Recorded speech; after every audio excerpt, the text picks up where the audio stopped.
For today's kernel, I'm popping back into the Apple Podcast reviews you've all been leaving me. I really appreciate that. This one comes from Mary in PDX. I love Portland, by the way, Mary. That was one of the last places we got to visit before the pandemic shut everything down. So I hope you're doing well up there. Mary wrote, I love Chris's approach to personal finance. It's easy to listen to and he brings in great guests. I always find at least one nugget every episode.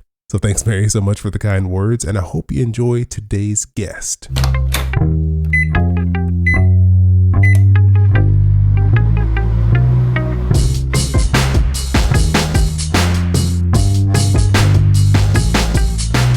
Hey, this is Chris. Hope you're doing well, and welcome to Popcorn Finance, the show where we discuss finance in about the time it takes to make a bag of popcorn. And today we're going to talk about a topic that I'm personally not that familiar with at all. I've gotten some questions about this, and I have sent people links to some sites that I've gotten recommendations for to kind of help them through their journey of looking into the topic of ethical investing. But for me personally, I'm not comfortable just sending people to random sites. I want to learn more about this myself. So I'm very excited to have Kinsey Grant joining me today. Kinsey is the host of one of my new favorite podcasts, Business Casual, and you cover all kinds of amazing topics, Kinsey. So appreciate you hopping on the show. Well, thank you so much for having me, Chris. I'm excited to be here. No, thank you. Appreciate you taking some of your time out of your Saturday. We're recording on the weekend here. So I always appreciate anyone who's willing to give up a few minutes of their weekend to talk with me. Podcasting is a 24/7, 365 kind of thing for me. Happens all the time. So I put out a question out on Instagram, and I wanted people to tell me, what are your questions when it comes to ethical investing? Because I want to know what are they thinking about? Got a lot of really great questions, and I just wanted to dive into a few of them here with you. And a lot of them really were focused on this first question here. I think most people just want to know, what is ethical investing? It's a really strange term. What does it really mean? Two people who I'll give a shout out, Amadou 11FB and Debt Free in West LA. They wanted to know what is considered ethical investing. And then just not to make this question too complicated, just tackle another little detail on here. Debt Free in West LA added that one company, they, for example, could have ethical internal policies, but then someone could be engaging in like maybe something not necessarily maybe illegal, but not something you would consider ethical in their business practices. So we just want to kind of get an understanding of what is ethical investing and what do you consider ethical when it comes to a company's practices? All right, let's do it. So ethical investing is a thing that goes by many names. We can call it ethical investing. We can call it investing with impact. A lot of people call it ESG investing, which stands for environmental, social, and governance investing. But basically what ethical investing is the ultimate means of voting with your dollars. So we say voting with our dollars. We support the companies that we think deserve our support. If we have morals and standards and values, we want to use our dollars to support companies with similar morals and standards and values. When it comes to investing in those companies, to me, that goes even a step further than buying goods and services from companies that we support morally. This is really putting your money where your mouth is, actually trying to own part of the company that you think is doing the right thing. What that right thing is can vary tremendously. There are all sorts of different sort of ethical, moral values that we have here when we talk about ethical investing. It can be racial diversity. It can be gender diversity. It can be a commitment to carbon neutrality. It can be really any number of things. But what it means is that you have a stance that you want to take, and you think that this company that you own a piece of it, that you own stock in, is supporting those same values. They have the same end goal in mind, whatever that goal might be. The way that it plays out can be very different. You can invest directly in the companies that you support. You can invest in mutual funds and ETFs. A lot of ETF products these days are really focused on ethical investing and investing with impact because it's now kind of a mainstream thing. A couple of decades ago, ethical investing used to be this big question mark that was kind of for the rich family funds that had the means of spending money on companies that really deserved it. But now this is the norm because we have evidence that suggests companies that are run ethically, companies that have morals and standards, actually can outperform companies that do not. There is no evidence to suggest that you're leaving money on the table by investing to invest with impact. You know, that's really interesting that you brought that up because I've heard that as well. There's concern over, okay, I know these major organizations and I know this traditionally people would invest their money here. Can I get the same return, or am I missing out on something, or is this my way of sacrificing for the good by investing ethically? But you're saying that you're not necessarily going to have to take a cut in your return just to invest in companies you believe in.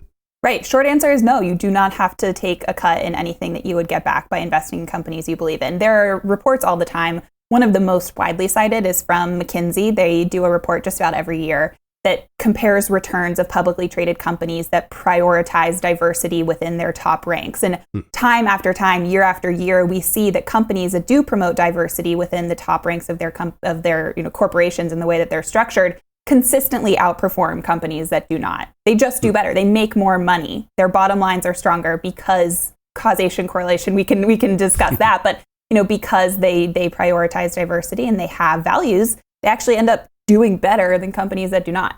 Oh, that's interesting. And it makes sense because you just have a diversity of experiences, opinions, backgrounds that can all feed into how you run an organization. So I think that makes complete sense. Right. And to answer the question that you brought up at the beginning here about whether or not is it the people who are running the company? Is it that the company has ethics and standards to begin with? To me, it has to be both. You have to recognize when you want to invest with impact that you have to invest beyond just the PR fluff. There's always going to be, Amazon can say until it's blue in the face that it wants to be carbon neutral by, I believe it's 2040 or something. I don't know. Don't cite me on that one. But they can say they prioritize carbon neutrality. But until you actually see that happening and you see the leaders at the company ensuring that it does happen and being held accountable to make sure that that does happen, it doesn't matter. You have to take them kind of with the grain of salt together.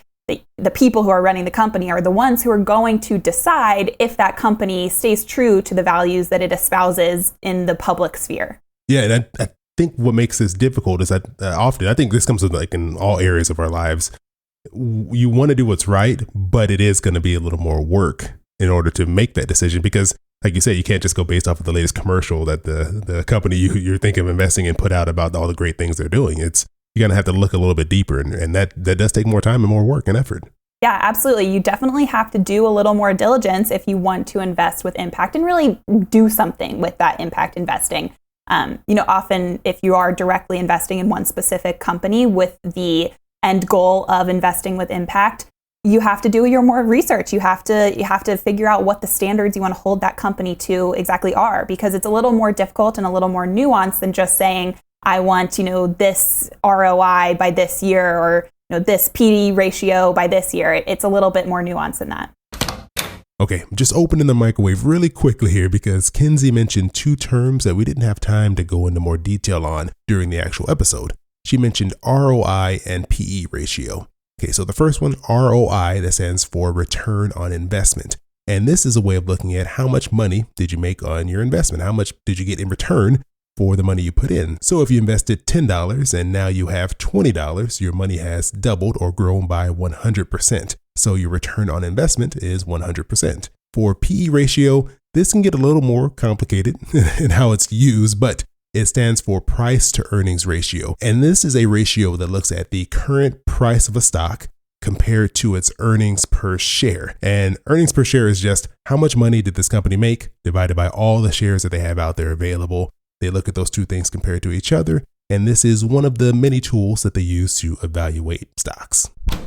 Yeah. It's just a little more effort, which I think anything worthwhile does take a little more work. Absolutely. Kinsey, I wanted to leave you with this one final question I got in. This is from Deborah's_Dabbles on Instagram. I just really like that Instagram handle.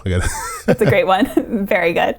Her question was, what specific ethical mutual funds are there or that you can recommend? So I know this is not our place to give specific investment advice. So Deborah, I really appreciate the question, but we can't give you exact investment advice. But Kinsey, what are some places or things that people can look into if they want to start looking into some ethical investing options?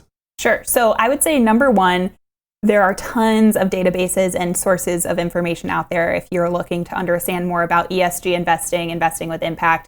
All it takes is a quick Google, plenty of reputable resources too. But I think, after you realize and you read as much as you can and you understand what ethical investing means, you listen to this podcast every night before you go to bed. But you first have to realize what change you want to focus on, because it's really hard to just say, I want to be an impact investor. I think it's really important to figure out what you care most about, what you want to change about the business or finance world around you. Once you figure that out, think about how you can measure that. Can you measure it with a number? Is this something that you can find in an SEC filing? Or is this something that's a little more difficult to capture, but is just as important to recognize? And then you can find a fund that supports those values and has those same standards of measurement that you might prioritize yourself if you were just running a direct investment on your own. There are plenty of, like I said, ETFs and mutual funds, even on some of these investing apps. I have used Public before, and Public has an entire section of its app that is dedicated to investment options that are geared toward one specific agenda item or another. They have women-run businesses. They have businesses that are owned by Black people. They have environmentally minded businesses that are trying to change the world around them. And it makes it really easy. All you have to do is basically click a button, and anybody who uses Robinhood or Public or any of these apps knows how easy, sometimes to a fault, it is to spend money on them. So just go out there and do some smart searches, and more likely than not, I would say there is some sort of investment vehicle for whatever your end game is. No, it's great advice, especially because everyone's going to have a different priority on what they want to focus on when it comes to having an impact in their country, in their sectors that they work in. It's going to take a little work, do a little research, but you can look in and focus on what is important to you, and you can put your money there and help vote with your dollars. Absolutely. Kinsey, thank you so much for joining me here and making me feel a little bit more comfortable with this topic. It's great to understand a little bit more and hear your perspective on this. But I do have one more question I wanted to ask you. Okay. What is going on over at Business Casual right now? What are you excited about? What's coming up? What can people look forward to? I am excited about a lot with Business Casual right now. I would say number one, we are launching a newsletter. It's going to be an op-ed column that I write every week, comes out every Sunday. And it basically, the goal is to get people excited for the week ahead in Business Casual with some sort of a hot take and a look at who our guests are going to be that week. If you're interested, it's businesscasual.fm/sign-up.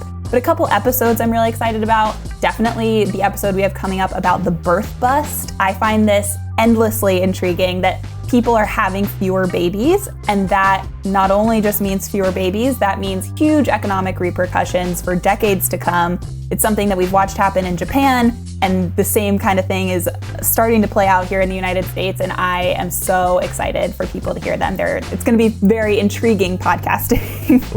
I'm definitely going to make sure I listen to that one. That's what I really love about Business Casual. It's not just, here's what to do with your money. You're getting into some really fascinating topics that I love hearing about. We get to talk about just about everything.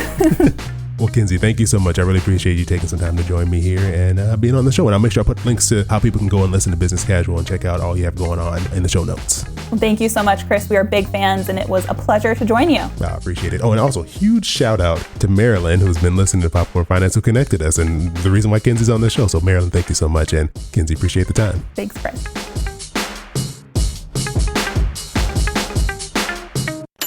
Yeah, boy, keep it poppin' like Mary Poppins.